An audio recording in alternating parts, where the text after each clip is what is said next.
Bonjour et bienvenue dans cette nouvelle vidéo Attila. Aujourd'hui je vous présente l'arbalète Excalibur Micro 380. Donc pour ceux qui connaissent la marque Excalibur, c'est une marque d'arbalète qui est vraiment hors norme puisque c'est la seule marque au monde qui propose des arbalètes à branches récurves qui sont aussi puissantes que les arbalètes à poulies les plus puissantes au monde. Donc c'est vraiment une marque terrible à ce niveau-là, très pratique parce que l'arbalète récurve, et bien du coup il y a quand même moins d'entretien, on n'a pas de poulie, on n'a pas de tout ça et on peut changer sa corde soi-même à l'aide d'une fausse corde. Donc c'est très pratique. Et en plus, c'est une arbalète qui garantit tous ses produits à vie. C'est-à-dire que si jamais vous avez des branches qui cassent dans quelques années, et même dans 10 ans, vous les contactez, ils vous envoient des branches, c'est très simple. N'hésitez pas à passer par nous si jamais vous avez besoin d'une demande de SAV. Donc cette arbalète Micro 380 qui tire des traits à la vitesse de 380 fps, donc c'est vraiment très rapide, hein, presque aussi rapide que des puissantes arbalètes à poulies. Eh bien on va vous montrer comment on l'assemble, comment on l'utilise. Je vais vous montrer aussi comment on utilise le crochet de désarmement Ceasefire et comment on désarme l'arbalète avec ce petit crochet. J'espère que cette vidéo va vous plaire. Passons donc à la présentation du matériel tel qu'il est livré dans le carton. Donc vous avez déjà le corps de l'arbalète ainsi, l'avant de l'arbalète avec la corde montée, vous avez le carquois, le support de carquois, la lunette de visée, alors ici on a les vis et les clés Allen, on a ici le crochet de désarmement Ceasefire, on a 4 traits quill avec leur pointe et la corde du bandoir. Donc maintenant on va passer à l'assemblage de l'arbalète. Donc pour l'assemblage de l'arbalète, on va directement commencer par mettre le front-end sur le corps. Donc il suffit de le positionner comme ça. Vous avez ici une petite bague qui va permettre en fait de venir mettre la vis dedans. C'est une vis à tête fraisée et la bague vient faire correspondre. Donc on la met comme ceci. On prend la grosse clé Allen. Voilà, ça c'est fait. On serre un coup, mais pas trop fort non plus, ça ne sert à rien. Ensuite, on prend le support de carquois. Alors, moi, je suis droitier, donc l'arbalète va être à ma droite. Donc, le support de carquois, je veux qu'il soit de l'autre côté de l'arbalète. Donc, je vais le mettre ici. Je vais prendre les deux petites vis à tête fraisée qui sont là. Voilà. Le carquois, il vient se fixer directement dessus. Voilà, c'est dans le sens. Comme ça, on peut retourner l'arbalète et il ne reste plus qu'à mettre la lunette de visée. Donc la lunette de visée, on regarde dans quel sens elle va, on la présente, voilà, on dévisse suffisamment pour pouvoir mettre la lunette bien à plat et on resserre ici. Pour l'ajustement, vous faites en sorte que votre lunette, une fois que vous êtes posé et que vous tenez l'arbalète, que votre œil soit à peu près entre 5 et 7 cm de la lunette. Et voilà, l'arbalète est assemblée, c'est très rapide comme vous le voyez. Donc pour armer cette arbalète, on va utiliser la corde qui est fournie avec. Mais vous pouvez, si jamais vous trouvez ça trop difficile ou que vous voulez tout simplement ne pas peiner, vous pouvez acheter ce qu'on appelle le bandoir EXT qui viendra se fixer ici à l'arrière de la crosse. Et c'est un bandoir à manivelle ultra silencieux. Donc ça fonctionne dans le même principe, c'est qu'on vient accrocher les crochets sur la corde et on tire pour amener la corde jusqu'à l'armement. Une fois qu'elle est retenue par le mécanisme, on peut enlever les crochets et procéder au tir. Donc là, je vous montre déjà avec la corde d'armement classique. Je vous montre tout de suite comment on désarme l'arbalète puisqu'elle utilise des traits quill qui ont des petites encoches spécifiques. Donc je vous montre ça et après on réarme et on tire. Allez, premier armement. Donc je positionne la corde. Vous allez voir déjà que la corde est un petit peu plus courte que nécessaire. C'est normal, chez Excalibur, ils aiment bien ça, même souvent sur les bandoirs à manivelle. On a des clients qui nous contactent en disant « Ah, la corde est trop courte, mais il faut que je tire sur la corde pour l'armer. » Mais c'est normal, c'est comme ça que c'est fait chez Excalibur. Et c'est plutôt une bonne nouvelle parce que comme le bandoir est ajusté, eh bien en fait on n'a pas un excédent de corde. Hein, si la poignée se retrouvait là, ça veut dire qu'il faudra tirer beaucoup plus haut pour finir d'armer. Là, comme elle est ajustée pile poil, on va moins tirer et on va moins peiner. Déjà, c'est une arbalète puissante. Alors, donc je mets mon pied dans l'étrier. La corde est bien passée ici par l'arrière de l'arbalète. On a une petite rigole là. J'attrape les deux poignets. Je fais attention que la sécurité ne soit pas enclenchée. Donc, c'est poussé vers le rouge en haut. Je prends les deux poignets et je tire bien jusqu'en haut. Alors, j'ai quand même l'habitude d'armer des arbalètes. Et je dois reconnaître que celle-ci est quand même un peu costaud à armer. Donc on va déjà vous montrer comment on désarme cette arbalète avec le crochet Ceasefire. En fait, vous allez remettre votre corde comme si vous veniez d'armer l'arbalète. Donc le crochet de gauche, je le mets sur la corde et je ne mets pas le crochet de droite puisque je vais passer celui-ci avant. Et en fait, on va venir le faire prendre ici. Donc là, quand vous regardez comment ça se met, ça se met comme ça en fait, voilà tout simplement, parce que le petit bout ici va venir appuyer sur la bille qui sert à enlever la sécurité en fait. Donc on le positionne ici, on prend la corde dedans, et une fois que les deux crochets sont mis, là on va pouvoir désarmer l'arbalète. Donc là je repasse au sol, et une fois que je suis au sol, ce que je vais faire c'est que je vais amener les deux poignets ici, donc la corde il faut bien la faire passer dans la rigole comme à l'armement, le crochet ici, et grâce au petit bout qui vient à l'intérieur de l'arbalète du crochet Seafire, je peux appuyer sur la détente et ramener la corde en avant. Et comme j'ai ramené ma corde en avant, eh bien je peux maintenant désarmer l'arbalète très simplement en toute sécurité. Maintenant on va procéder à un armement et tir.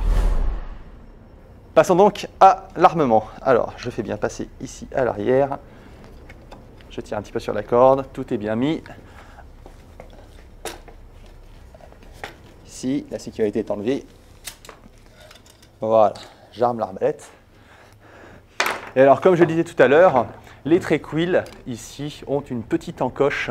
Ce sont les mêmes traits qu'on utilise maintenant sur les arbalètes Twin Strike. Et en fait, c'est pour empêcher le tir à vide. Donc là, comme ça, vous enclenchez votre trait. Et quand vous mettez votre trait en place, vous voyez qu'il y a une petite bille et il faut venir pousser. Vraiment, on sent qu'il y a un petit clic. Et vous le regardez, vous allez voir la petite bille qu'on voit qui est au-dessus. Avant les crochets, elle vient bien se mettre dans l'encoche. Ça, c'est signe que votre trait est bien ancré. Donc, vous pouvez tirer directement. On se met en position de la cible et on tire.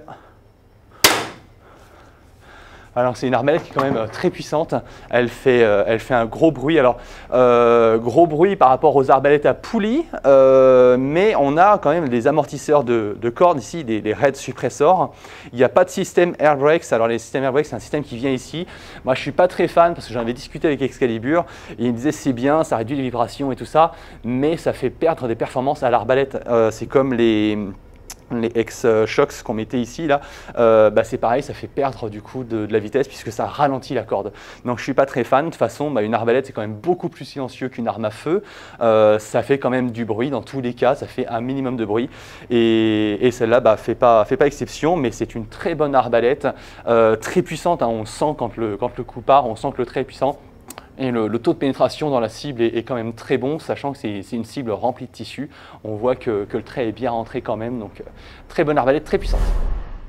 Petit point sur la lunette de visée qui est fournie avec l'arbalète, donc c'est la TAC 100, c'est le milieu de gamme parce que vous avez la Dead Zone en entrée de gamme, la TAC 100 en milieu de gamme et la Overwatch en haut de gamme.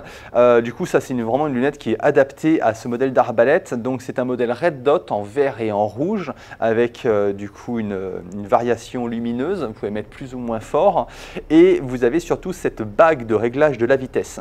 Donc cette bague elle est super importante puisque quand vous ouvrez ici les petits capuchons, vous avez un système de graduation, de clics, donc c'est ce qu'on appelle le MOA. Ça, je vous invite à aller voir directement la vidéo qu'on a fait sur le réglage des lunettes en MOA. Vous allez voir à quoi servent les clics et comment on peut corriger la lunette de visée en faisant quelques clics. Ça peut corriger de quelques millimètres à X distance. Donc, je vous invite à regarder cette vidéo, c'est super important.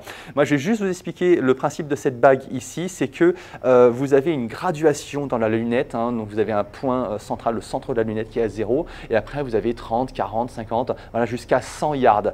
Et en fait, si vous réglez bien votre lunette dès le départ sur les premières graduations et que vous confirmez votre réglage sur les graduations du bas, et bien ça veut dire que vous avez un seul réglage de lunette pour toutes les distances possibles. On peut aussi bien tirer à 20 yards qu'à 100 yards avec la même lunette sans retoucher les réglages. Donc ça, c'est vraiment top quand même pour faire du tir sur cible ou la chasse dans les pays autorisés.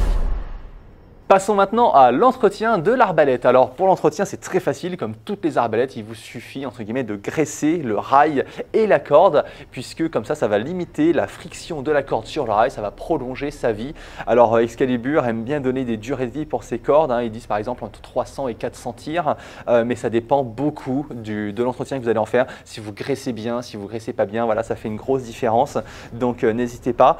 Là, cette arbalète est neuve, donc on peut voir ici que la corde touche les suppresseurs Reds, mais il ne faut pas qu'elle les touche. Il y a un réglage à faire, en fait il est très simple, il faut utiliser la fausse corde pour tirer sur les branches de l'arbalète, enlever la corde, et en fait vous enlevez un côté de la corde et vous la torsadez, vous la remettez jusqu'à ce que quand vous remettez l'arbalète au repos, il y ait environ 8 mm entre la corde et les suppresseurs Reds. Voilà, ça c'est vraiment important, il ne faut pas que ça vienne toucher comme ça fait là. Là, je n'ai pas fait le réglage parce que je fais juste le tuto de l'arbalète, la démonstration. Mais voilà, et c'est aussi simple que ça, hein, avec la fausse corde, vous torsadez la corde et ça suffit à prendre un petit peu de distance. C'est l'équivalent du réglage du band sur un arc. Concernant la législation, n'oubliez pas que la chasse à l'arbalète est interdite en France. Si vous voulez transporter votre arbalète, elle doit être neutralisée, c'est-à-dire qu'elle ne doit pas être utilisable dans l'immédiat. Donc de préférence, démontez-la. Comme vous voyez, c'est une arbalète qui est super facile à monter, démonter, hein. Il n'y a qu'une vis à mettre ou à enlever, bah, c'est beaucoup plus simple. Vous pouvez aussi utiliser un verrou de pontet si vous voulez transporter l'arbalète en toute sécurité. Et je vous rappelle qu'il faut être majeur pour pouvoir acheter une arbalète. Donc quand vous passez commande sur le site, vous pouvez envoyer directement votre pièce d'identité par mail. Cette vidéo touche maintenant à sa fin. Je vais essayer de me donner un peu mon avis, du coup qui n'est pas forcément très impartial parce que j'adore cette marque Excalibur pour son côté résistant, son côté garantie à vie et tout ça. Et j'adore ce modèle, franchement il est bien, il est simple, il est léger, très facile à monter. Vous avez vu dans le tuto, il n'y a pas plus simple, hein, on met une vis, c'est fait. Par contre c'est vrai qu'elle est un peu costaud à armer, ça c'est le petit point un peu, je dirais, négatif. Vous avez vu quand j'ai armé tout à l'heure, et bah du coup c'est quand même assez costaud. Donc si jamais vous avez des problèmes de dos ou que vous n'êtes pas très costaud ou quoi, bah, n'hésitez pas à investir dans le bandoir X. En plus, comme je disais tout à l'heure, il est 100% silencieux, c'est très facile à armer grâce à ça. Donc voilà. Si vous avez des questions sur cette arbalète, n'hésitez pas à les poster dans les commentaires de cette vidéo, nous contacter sur le site internet attila.com. Je vous invite à liker cette vidéo, vous abonner à la chaîne. Je vous remercie et je vous dis à bientôt chez Attila.